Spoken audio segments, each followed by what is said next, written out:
Zel Boy Army, welcome to another spicy video on the channel. In today's video, we are going to be looking at the 4-4-2 tactics I've been using for the last week or two that have been helping me to hit rank 1. I'll say it at the start of the video before we get these salty, boring comments saying, oh, I could hit rank 1 with this team. I've hit rank 1 on a road to glory every week. I'm hitting rank 1 on this team. Yes, team makes a difference and helps. It can give you some options that you can't do with the worst players. I genuinely don't think this game's anywhere near as pay to win as previous FIFAs, and this is from someone who's hitting rank 1 on a road to glory and then this crazy team. But yeah, it's a bit boring when people use team as an excuse and start crying and moaning about that on videos, saying the video can't help them. Good tactics, knowing how to work your team properly, knowing how to create patterns in formations will make a big difference. So this video, we're going to go through the tactics, and then I'll show you some clips of the actual team in-game and how it plays. So, the 4-4-2. One of the big differences that I've made compared to previously, because I've done a few 4-4-2 tactics this year, is I've gone back to using the second variation quite a bit. You probably look at this team and thinking, by the way, why is Haaland at CDM or centre mid? This Haaland genuinely might be the best midfielder I've used this year. I've not used Hullet, but I've used Baby Zidane, who's incredible. I've used Llorente, who's very good. Road to the knockout De Jong, pretty much all the goal midfielders. I prefer Haaland 20 of them. I'm not exaggerating. I've used Haaland, how many games is it now? Nearly 50 games. He's got 28 goal contributions from midfield, and you have to remember that a lot of those games, like at least 10 of them, people just quit 0-0 in weekend league. He's not far for contribution a game from midfield. It's just crazy. But for the 4-4-2, I now use two tactics. I was using a 4-2-3-1 as a more default defensive, and then a 4-4-2 as a more aggressive one. I now have a press after possession loss, which is the normal 4-4-2, and a 4-4-2 second variation for a more balanced one. I'm going to go through both of those. I also have a constant pressure one. My ultra defensive isn't 4-4-2, it's a 4-2-3-1-2. I'm not going to talk about that in today's video. I might do a more all out, I guess, full, how do I word it, like a full-on tactics video with all my tactics in depth. But the main two I'm looking at today is the defensive and attacking one. The ultra attacking one, we're not going to go into too much depth. I'll show you the tactic there. It's just a very high aggressive, high attacking, all out attack one. So this is the one I'm starting in mostly now. I'm using the CDM one because I'm finding at this point in the game now, a lot of people are starting to get better at keeping the ball, working space, and also a lot of people just keep the ball. And if you have CDMs, they sit a little bit deeper around the edge of the box, which makes it a lot easier when it comes to actually defending against attacks, basically. If you don't defend with CDMs, a lot of the time, if people keep the ball and do 1-2s, there's just going to have a gap around the edge of your box. I think the centre mid one's more than viable, and I still like it. It's why I use it for the more aggressive one. But for a more balanced, conservative one, I think the CDMs one is working quite well right now. The reason I use the 4-4-2 is just as well because of how balanced it is in general. Two strikers is amazing to have. The link-up play you get with them. A left mid and right mid stretches teams, pulls men out wide.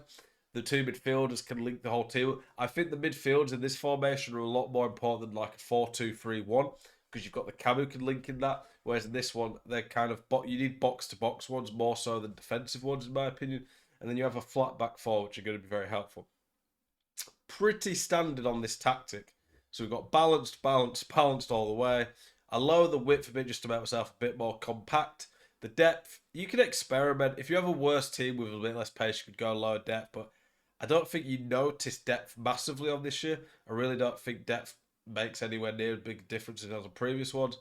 For the chance creation, I just prefer balanced. I only really mess around with the other ones in ultra defensive or ultra attacking ones. For the width, you can go higher if you want to stretch teams more. Or what I would say is, if you struggle, and this is a big one for a lot of people, if you struggle to use width to break people down, then I would say upping it to force yourself to do a bit more could be helpful. And then for the instructions, stay forward on the two strikers. You could go stay central. I don't think you need to. It's up to you. I just go cover centre on the CDMs. If you have like a Kante or someone who's not very good going forward, you might want to put them on cut passing lanes and stay back. But for these two, I want them to be able to get forward.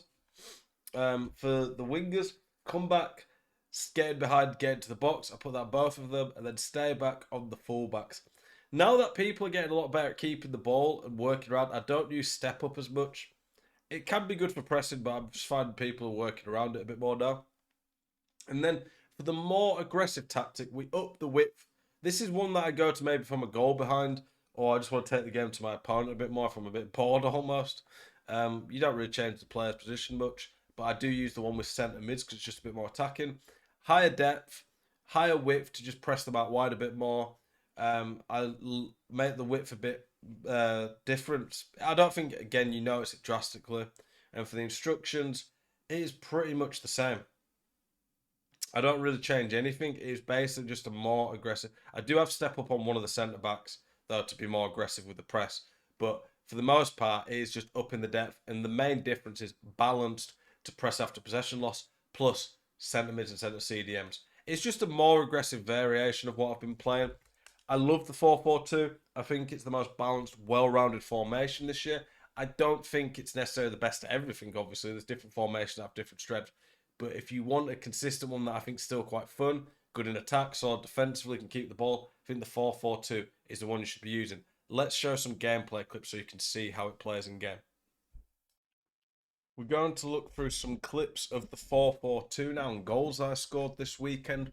And one of the consistent themes I want you guys to notice is look at the amount of options we have. In this circle alone, we have 6 options. If you up the width, the right mid and left mid are more likely just to operate a little bit further up, a little bit further down there.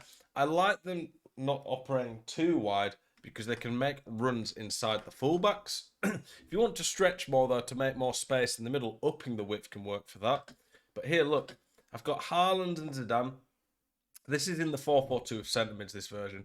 But I've got them sitting a bit higher up, occupying the midfield. And look now, Ginola makes this run here, which frees a bit of space here.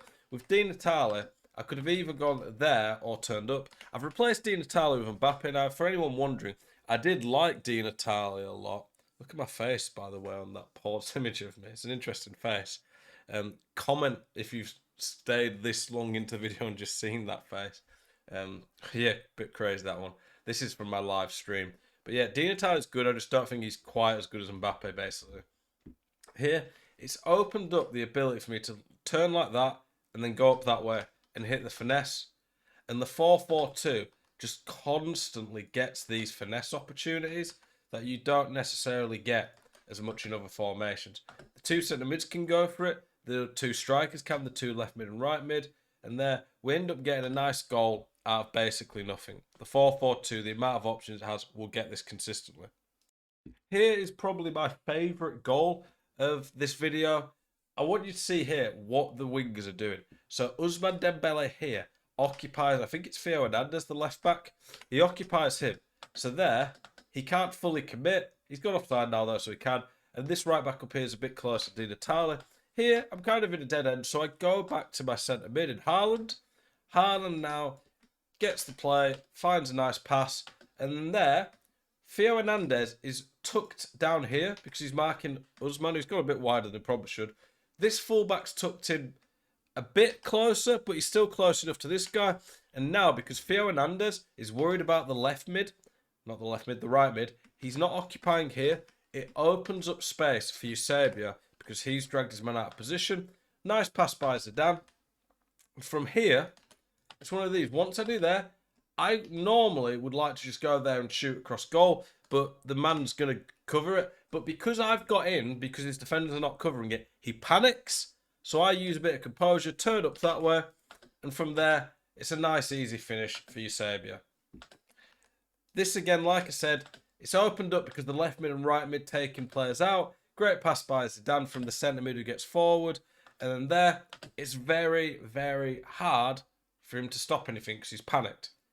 Great goal, the 4-4-2 in full operation there. Clip hit that really shows the power of the centre mids getting forward in this formation. So watch here. I've got the 1-2s of the strikers. The 1-2s of the strikers are very good for the link-up play, can create a lot of panic. They're not sure which way you're going to go. You can quite often bluff and make people think about it. Here, I do a great through ball to Zidane. Software's annoying when it does that. Zidane gets in a great position here. I wanted him to shoot from there, like left foot across goal, which is a very good chance in this game.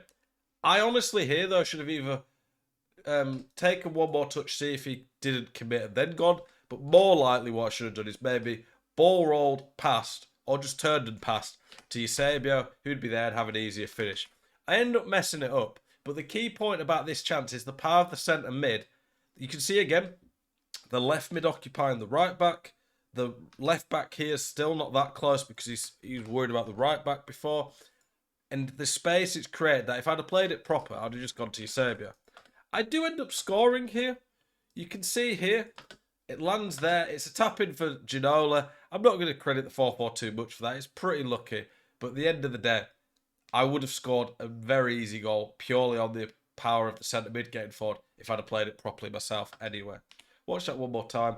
1-2's the strikers. Easy through ball to Zidane. And then there, I just need to go there. Sometimes playing the extra pass can make that big difference. I've got a lot better at it. I still make mistakes about it in terms of not doing it. I would definitely recommend that people work on trying to get that extra pass into their game. To finish off the video, I'm going to show you a beautiful finesse from my man Zidane and an assist from Haaland. The two centre mids working in unison. Here you go.